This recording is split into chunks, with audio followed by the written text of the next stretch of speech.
consejos diocesanos, etcétera. Porque además hubo una persona que junto con don José impulsó en persona, y desde luego mucho de él queda todavía aquí entre las paredes, este centro de espiritualidad, que es don Francisco Cerro, del que tú guardas un cariño muy especial porque... Ciertamente. Tú no eres vallisoletano. No, yo soy natural de un pueblo de Toledo, Eso que es es donde don Francisco se formó como sacerdote. Y... donde tú lo conociste además, ¿no? Sí, sí, Antes sí. de que viniese para acá a ayudarnos en las tareas diocesanas. Yo lo conocí y tuve la suerte de trabajar con él cuando él era entonces allí el delegado de Pastoral Juvenil y yo era un chavalillo, ¿no? Y hicimos pues varias cosas juntos y tal.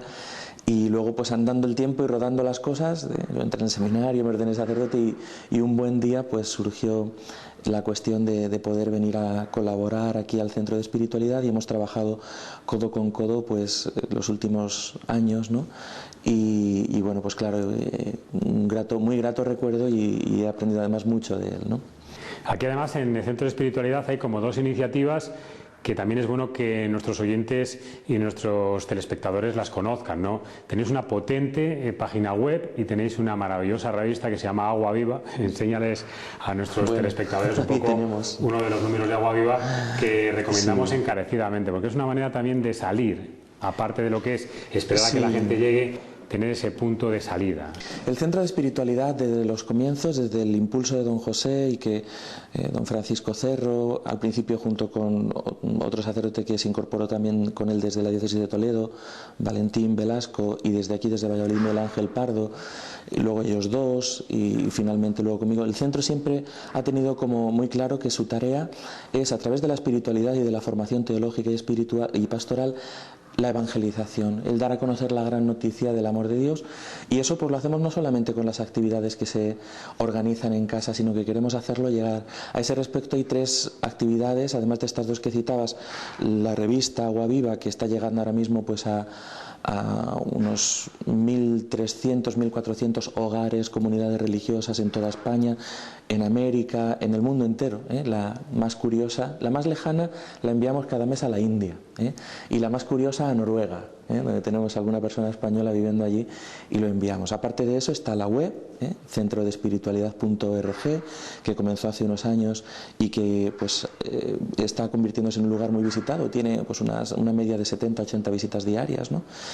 Y luego está también otra iniciativa que comenzó un poco por el don de prolífico escritor conocido, don Francisco Cerro, que es la iniciativa de las publicaciones, donde se fueron editando diferentes libros y hubo un determinado momento en el año 2000 donde comenzamos a coeditar una colección dentro de la editorial Monte Carmelo, la colección Corazón Vivo.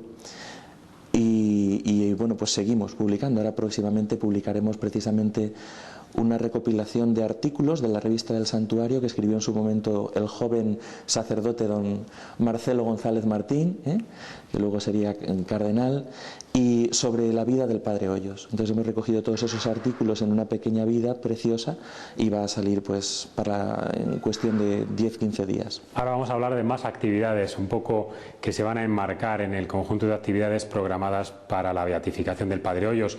Pero es interesante que vinculemos el hecho físico, el lugar físico donde nos encontramos precisamente con Bernardo Francisco de Hoyos, porque hay que recordar, ¿no?, que este es el Centro Diocesano de Espiritualidad del Sagrado Corazón. Y justo, pared con pared, también nos encontramos con el Santuario Nacional de la Gran Promesa. La Gran Promesa y el Sagrado Corazón son las 2 realidades que marcaron la existencia de un joven sacerdote que murió también muy joven, el Padre Hoyos, que vivió aquí. Vivió aquí, en esta casa, e hizo sus estudios de teología, llegó en 1731, procedente del colegio que la compañía tenía en Medina del Campo, donde había estudiado la filosofía y donde a nivel de vida interior con Cristo pues había entrado plenamente en la vida mística, ¿no? Había recibido la gracia del desposorio espiritual con apenas 19 años y toda una vida intensísima interior, ¿no? Y vivió aquí 4 años, del 731 al 735, en el que 1731-1735, donde estudia la teología, se prepara, sale ordenado sacerdote y vivirá todavía, no llegará un año en lo que era entonces el Colegio de San Ignacio, hoy parroquia de San Miguel y San Julián, y muere muy joven con unas fiebres. Y él aquí pues tuvo esas comunicaciones del Señor en el año 33, en el año 1733. Fue una cosa muy curiosa porque pues fue un poco, entre comillas, por casualidad, de estas casualidades de Dios, ¿no? Un compañero de la compañía, amigo suyo, mayor, que ya estaba como sacerdote trabajando en un colegio en Bilbao, le había tocado predicar una novena del Corpus, y él pues se acordó de que había leído aquí un libro en la biblioteca de San Ambrosio con una serie de temas que le interesaban para la predicación, y le manda una carta a Bernardo de Hoyos para que le vaya a la biblioteca, se lo busque, se lo copie y se lo mande. Entonces, de fotocopiadoras, ni microfilms, ni correo electrónico, amanuense totalmente. El padre Hoyos recibe esa carta el 29 de abril, a mitad de semana, la deja ahí guardada porque era buen estudiante, y entonces se dedica durante la semana a sus clases y a su estudio. El domingo, en su rato libre, va a la biblioteca, saca el libro, empieza a leer y queda impresionado, ¿no? Lleno del fuego de Dios, se va a la capilla y anduvo ya unos días ahí.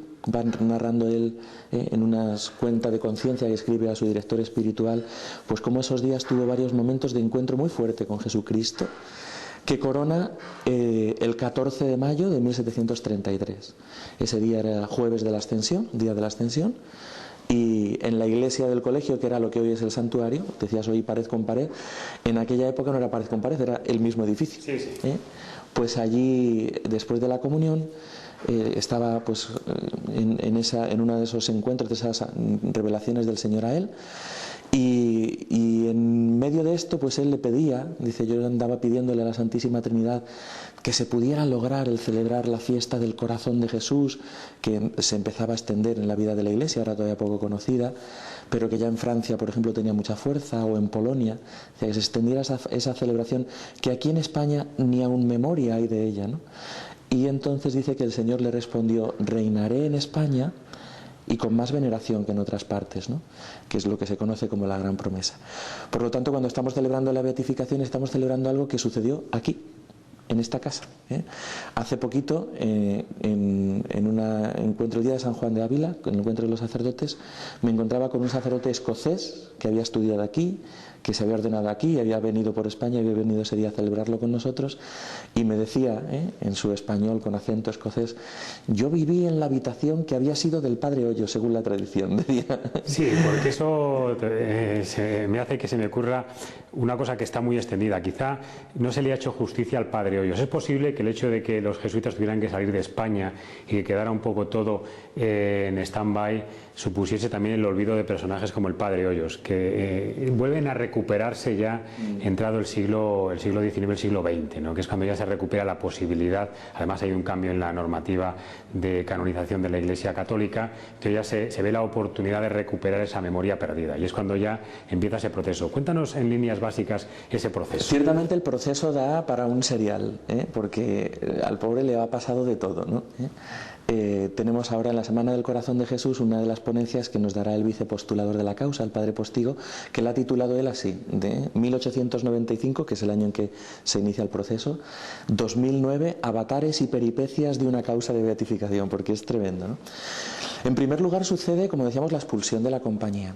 Estamos hablando de a los 32 años de la muerte del padre Hoyos, que es una época muy importante en una causa de beatificación. Es una época pues en la que todavía puedes acudir a recabar testimonios de testigos contemporáneos, testigos directos, en la que tienes documentos muy frescos, en la que entonces él es expulsado, ahí hay un problema ya, ¿no?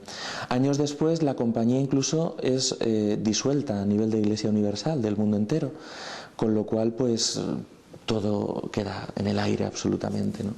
Unos años después es restaurada, pero evidentemente en ese primer momento el interés y el trabajo de la compañía tenía urgencias mucho más grandes que sacar adelante una causa de beatificación de un joven vallisoletano. Sí, sí.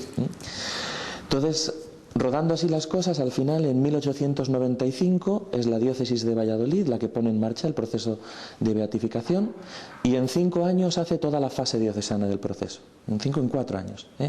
A finales de 1899 envía ya todo el documento a Roma para que empiece el proceso en Roma. Pero llega a Roma y en el año 14 la Primera Guerra Mundial. Todo otra vez parado. Luego que nuestra guerra, luego pues la Segunda Guerra Mundial. O sea, ha sido todo como una carrera de obstáculos. El Concilio Vaticano II, que introduce una serie de modificaciones en la normativa sobre las causas. Total, que el proceso se incoa en 1895 y el respaldo definitivo o más importante en el proceso, que es el decreto de virtudes heroicas, pues no es firmado hasta 1996, prácticamente un siglo, ¿no? Claro.